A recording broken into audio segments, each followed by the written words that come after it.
ସାଙ୍ଗମାନେ ଆପଣମାନଙ୍କ ପ୍ରିୟ ଧାରାବାହିକ ରାଜଯୋଗ ସିରିଏଲର ଆଜିର ଏପିସୋଡରେ ଆପଣମାନେ ଦେଖିବାକୁ ପାଇବେ ଆଜି ସୋନା ଆଉ ବରୁଣ ସିଦ୍ଧକୁ ସମସ୍ତଙ୍କ ସାମ୍ନାରେ ଧରା ପକାଇବା ପାଇଁ ପ୍ଲାନିଂ କରନ୍ତି। ଏପଟେ ସୋନା ଆଉ ବରୁଣଙ୍କର ସନ୍ଦେହ ଦୂର କରିବା ପାଇଁ ସଞ୍ଜୟ ପୁଣି ଥରେ ଡକ୍ଟର ବେଶରେ ଆସିଛି।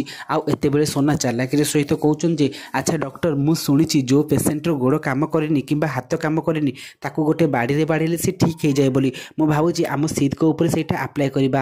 ଆଉ ଏତେବେଳେ ସୁରଞ୍ଜନ ଡରିଯିବ, ତା ସହିତ ଦିଆ ଆଉ ସଞ୍ଜୟ ମଧ୍ୟ ଡରିଯିବେ।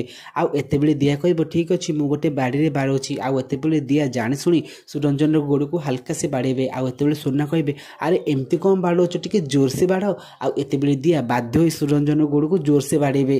ଆଉ ଏତେବେଳେ ସୁରଞ୍ଜନ କିଛି ବି ହେବେନି। ଆଉ ଏହାପରେ ଡକ୍ଟର କୁହନ୍ତି ଆପଣଙ୍କ ସମସ୍ତଙ୍କ ଡାଉଟ୍ କ୍ଲିୟର ହେଲା ତ?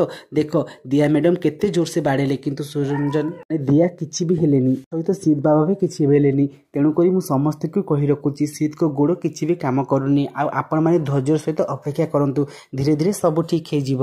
ଏତେବେଳେ ସୋନା, ବରୁଣ, ରିଷଭ, ଆଦିତି ଏମାନେ କୁହନ୍ତି ଯେ ମୋତେ ତ କିଛି ନା କିଛି ଗଡ଼ବଡ଼ ଥିଲା ବି ଲାଗୁଛି। ଆଜି ପାର୍ଟିରେ ସମସ୍ତଙ୍କ ସାମ୍ନାରେ ଆର ରହସ୍ୟ ଖୋଲିବାକୁ ପଡ଼ିବ। ତ ଫ୍ରେଣ୍ଡସ୍ ଆପଣମାନଙ୍କୁ କ'ଣ ଲାଗୁଛି, କ'ଣ ଆଜି ପାର୍ଟିରେ ସମସ୍ତଙ୍କ ସାମ୍ନାରେ ସିଦ୍ଧଙ୍କ ରହସ୍ୟ ଖୋଲିଯିବ? ଯଦି ହଁ ତାହେଲେ ୟେସ୍ ବୋଲି କମେଣ୍ଟ କରନ୍ତୁ।